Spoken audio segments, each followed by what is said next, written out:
રાધનપુર આસ્થા હોસ્પિટલમાં તબીબની બેદરકારીનો મામલો. પાટણ જિલ્લાના રાધનપુરની આસ્થા હોસ્પિટલમાં ગંભીર બેદરકારીના પરિવારજનોના આક્ષેપો. ગર્ભાવસ્થા દરમિયાન આસ્થા હોસ્પિટલમાં સારવારમાં કચાશ દાખવવામાં આવી હોવાના પરિવારજનોના આક્ષેપ. રાધનપુરના કલ્યાણપુરા ગામની ઠાકોર સમાજની મહિલા દર્દીના બાળકના મોતનો મામલો ગરમાયો. રાધનપુરની આસ્થા હોસ્પિટલ રાધનપુર બેદરકારી છતાં પોલીસ ફરિયાદ લેવા તૈયાર ન હોવાના પરિવારજનોના આક્ષેપ. તેની વચ્ચે હવે પરિવારે કોર્ટના દ્વાર ખખડાવ્યા. ન્યાય મેળવવા પરિવાર રાધનપુર પોલીસ મથક બાદ પાટણ એસપી કચેરી રજૂઆત કર્યા બાદ કોર્ટના દ્વાર ખખડાવ્યા છે. ત્યારે ચોક્કસથી કહી શકાય કે આસ્થા હોસ્પિટલના તબીબની બેદરકારી મામલે પરિવારજનો પણ ચોક્કસપણે આકરા પાણીએ જોવા મળી રહ્યા છે. તેમજ ન્યાય ન મળે ત્યાં સુધી લડત ચાલુ રહેશે તેવું પરિવારજનો જણાવી રહ્યા છે. Star news 7 Patan. મારું નામ છે જયા ઠાકોર. અત્યારે જે બનાવ બન્યો છે ભાડિયા ગામના દેવાજી ઠાકોરની દીકરીનો, જે મારો સમાજ છે એટલા માટે હું એમની સાથે પહેલા દિવસથી જ છું. જ્યાં સુધી ન્યાય નહીં મળે ત્યાં સુધી એમની સાથે જ છું. બનાવ એવો છે કે દેવાજીની દીકરી પાર્વતીબેનને કલ્યાણપુરા ગામે લગ્ન કરેલા છે, જે સગર્ભા બેન હતા. 3.5 મહિનાનો 4થો મહિનો ચાલતો હતો અને એ બેનની દવા આસ્થા હોસ્પિટલ દેવજીભાઈ ડૉક્ટરના ત્યાં ચાલતી હતી. જે દવાના આડઅસરથી એમને ઘણી બધી અસરો થઈ છે કે જે પાછલી 29/4 બેનને દવાખાને લઈ ગયા હતા. એમને સતત દુખાવો થતો હતો અને પેટ બહુ ફૂલી ગયું હતું. તો દવાખાને લઈ ગયા તો ત્યાં ડૉક્ટરે એમને નોર્મલી ટેબ્લેટ આપીને મોકલી દેતા હતા, કાં તો ડ્રીપ ચડાવીને મોકલી દેતા હતા કે બેનને કંઈ એટલું બધું છે નહીં, બેન સ્વસ્થ છે, બાળક પણ સ્વસ્થ જ છે. પછી દુખાવો ન મળતા એ લોકો ગયા સાઈ કૃપા હોસ્પિટલ રાધનપુર ખાતે. તો રાધનપુર હોસ્પિટલમાં ગયા તો સાહેબે સોનોગ્રાફી કર્યું અને સોનોગ્રાફીની અંદર જોવા મળ્યું તો સાહેબે એવું કીધું કે કેસની અંદર બગડી ગયો છે, કેસને બેનનો જીવ જોખમમાં છે, એટલે હું જવાબદારી ના લઈ શકું, તો બેનને તમે તાત્કાલિક પાટણ લઈ જાઓ. તો એ પાટણ દેવાજીને એમની દીકરીને પાટણ હોસ્પિટલ લઈ ગયેલા. પાટણ પણ 3-4 હોસ્પિટલો ફર્યા, ડૉક્ટરો હાથમાં કેસ પકડતા નહોતા. ડૉક્ટરો એવું કહેતા હતા કે બેનનો જીવ જોખમમાં છે અને કંઈ બનાવ બની જશે તો જવાબદારી અમે ન લઈ શકીએ. છતાં માતા પિતાએ આજીજી કરી લખાણ આપ્યું અને ડૉક્ટરોએ લખાણ લીધું. પછી દીકરીની દવા માટે એમને નારી હોસ્પિટલ લઈ ગયા. નારીમાંથી એમને ક્રિષ્નામાં લઈ ગયા. ત્યાં ક્રિષ્નાની અંદર હોસ્પિટલમાં એવું કહેવામાં આવ્યું કે બેનનું બાળક નહીં કાઢીએ તો બેનનો જીવ જોખમમાં છે. તો તાત્કાલિક બેનનું કિરિયાટન કરીને બાળક કાઢવું પડ્યું. બાળક કાઢ્યા પછી ડૉક્ટરે એવું કીધું કે હવે આ બેનને બીજા હોસ્પિટલે લઈ જાઓ. બેનને પાણી ઘણું બધું પેટમાં ભરાઈ ગયું છે, જેની પાણીની ગાંઠ થઈ ગઈ છે. તો એ ગાંઠના હિસાબે બેનનો જીવ જોખમમાં થઈ શકે એવું છે. તો બેનને તાત્કાલિક ત્યાંથી રિફેર કરવામાં આવે બીજી હોસ્પિટલમાં ખાનગીમાં ત્યાં લઈ ગયા છે. ત્યાં આગળ ડૉક્ટરે ત્યાં પણ જવાબદારી લેતા નહોતા, પણ આજીજી કરીને બેનની દવાઓ કરાવી બેનને 5-10 દિવસ સુધી ત્યાં એડમિટ રાખ્યા. હાલમાં પણ બેનની તબિયત ખૂબ નાજુક છે, બહુ ખરાબ તબિયત છે એમની, એમનો જીવ જોખમમાં છે. અને આ જે તમામ વસ્તુ જે બન્યું છે બેનના જીવ સાથે જે ખેલ્યા છે એ અને બેનનો બાળક જે એમને ખોયું છે પોતાનું, એ તમામે જવાબદારી આસ્થા હોસ્પિટલની છે, એમની બેદરકારીની છે. આસ્થા હોસ્પિટલની અંદર આવા ઘણા બનાવો બની ચૂક્યા છે અગાઉ પણ, અને વિડીયો પણ પડ્યા છે, એના પ્રેસ કટિંગો પડ્યા છે. એની ફરિયાદો આજ સુધી કોઈએ લીધી નથી.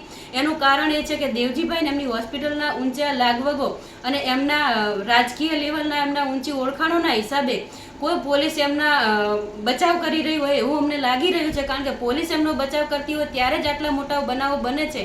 અને આ જો આવી રીતના ચાલતું રહ્યું તો કાલના દિવસે કોઈનો બહુ મોટી ઘટના પણ ઘટી શકે. આજે દેવાજી ઠાકોરની દીકરી સાથે થયું છે, મારી સાથે પણ થઈ શકે છે. એટલે અમે સરકારને વિનંતી કરીએ છીએ અને પોલીસ સ્ટેશનમાં સતત અમે 5 થી 7 દિવસના ધક્કા ખાધા. 3-3 કલાક અમને બેસાડી દેવામાં આવે છે. અને પોલીસ સાથે જ્યારે અમે વાત કરી કે સાહેબ કેસ ના લેવાનું કારણ શું, તો પોલીસ દ્વારા અમને જવાબ આપવામાં આવે કે નવા કાયદાની અંદર જે GR એવો લખેલો છે કે કોઈ પણ પોલીસ ઉપર, કોઈ પણ ડૉક્ટર ઉપર જ્યારે બનાવ બને છે ત્યારે અમારે તપાસ કરવાની હોય છે. જે તપાસ અમે તમને 7 દિવસમાં કરી અને કાયદેસરની કાર્યવાહી કરીને FIR અમે દાખલ કરીશું. એનાય આજે 10 થી 12 દિવસ થવા આવ્યા છે, હજુ સુધી અમને છાવરાઓમાં આવી રહ્યા છે. એનું કારણ શું અમે એ પૂછવા માંગીએ છીએ કે ડૉક્ટરનું બચાવવાનું કારણ શું છે. આ બેનના જીવનું જોખમ થયું છે, એમનું બાળક ખોયું છે, બેન અત્યારે મોતની સામે હિલોળા ખાઈ રહ્યા છે, પણ છતાં હજુ અમને ન્યાય નથી મળી રહ્યો. તંત્ર ઊંઘમાં છે. એમનું કારણ શું છે? આ ભાઈ ભટકે છે આમથી આમ. એક ઠાકોર સમાજના દીકરા તરીકે જો એમને ભીખ માગવી પડતી અને આટલો મોટો સમાજ છે અને આટલા મોટા સમાજ સાથે જે અન્યાય થયો છે, બહુ જ અમે એને ટિપ્પણી કરીએ છીએ ડૉક્ટર ઉપર કે આ જે ઘટના છે બહુ ખરાબ ઘટના છે. માટે આજે અમે રાધનપુર કોર્ટની અંદર આવ્યા છીએ જ્યુડિશિયલમાં કે અમને ન્યાય મળશે અને અમને સાહેબ ઉપર પૂરો ભરોસો અને વિશ્વાસ છે કોર્ટ ઉપર કે અમારી એફઆઈઆર દાખલ થશે અને આ ભાઈને ન્યાય મળશે એમની દીકરીને. હું જેતલપુરાનો છું, ભેમાજી ઠાકોર મારું નામ, ભેમાજી અજમલજી. મારે કાયમના માટે દેવજી મારા દોસ્તાર છે. આ 6, 7, 8 દિવસથી 10 દિવસથી આ દીકરીનો એનો બનાવ બન્યો ત્યારથી હું સંગાથે છું.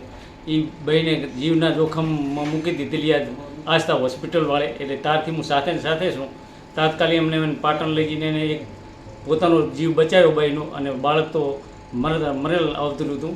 અને કાયમના માટે દેવજીભાઈને દવાખાને દવા ચાલતી હતી આ ભાઈની બેનની, પણ કોઈ એની બેદરકારીના કારણે આ બાળકને જવું પડ્યું. બેનને અમે બચાવી લીધી છે. એટલે અમે વારંવાર ફરિયાદ આપવા જાય પણ પોલીસ ખાતું અમારી ફરિયાદ લેતું નથી. પાટણ આપી, રાધનપુર આપી પણ નહીં લેતું. પાટણ એસપી કને આપી પણ તોય અમને આશ્વાસન આપે છે કારણ કે લઈ લઈશું આજ સુધી ફરિયાદ લીધી નથી. તો આજના રોજ અમે નામદાર કોર્ટમાં આજે અરજી દાખલ કરી છે.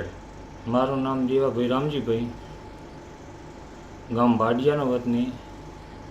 મારી બેબલી કલ્યાણપુરા પરણાવેલ હતી. એ દેવજીભાઈના દવાખાને અમે લઈ જતા હતા. 3 મહિના સખત 3 મહિના ઉપરથી હતું, સખત ચાલુ હતી એ દવાખાને લઈ જવાની.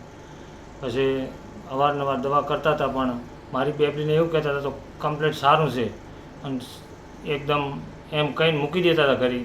3 થી 4 વખત ઉપરા ઉપર લઈ ગયા પણ મારી બેબલીને કંઈ મટ્યું નહીં, પેટમાં દુખાવો પડ્યો. એટલે પછી અમે એવું વિચાર્યું કે લાવો બીજે દવાખાને લઈ જાય. બીજે દવાખાને લઈ ગયા અમે.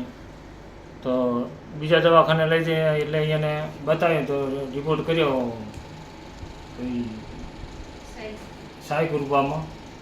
તો એણે એવું કીધું કે ભાઈ આ અને બેબલીને તાત્કાલિક કેસ બગડી ગયો છે, તાત્કાલિક પાટણ લઈ જવી પડશે. પછી પાટણ લઈ જઈને 2-3 દવાખાના અમે ફર્યા અને અહીંયા જઈને બાળને મરલ ક્રિયાટન કરાયું અને પાણી ઘટાડ્યું. આ બધું તો પાટણ જઈને કરાવ્યું. હવે અમે ફરિયાદ આલવા ગયા છે પણ ફરિયાદ પોલીસ સ્ટેશનમાં નથી લીધી. હવે અમે કોર્ટમાં દાખલ કરાવવા સર. ફરિયાદ ના લેવાનું કારણ શું? ફરિયાદ ના લેવાનું કારણ હવે એ ઉચ્ચ કક્ષાના કોઈ ભાજપના માણસો છે. અમે કંઈ અમારી સરકાર નથી એટલે અમારું કોઈ સાંભળતું નથી. શું કાર્યવાહી થવી જોઈએ અમને ઉપર? અને તો ખૂબ કાર્યવાહી. આવા તો કેસ ઘણા બન્યા છે.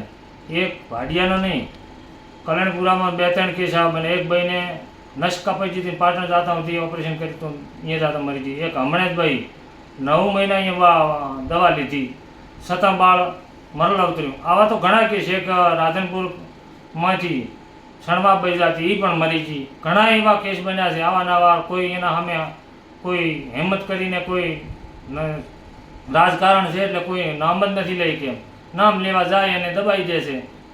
એટલે આવું બને છે.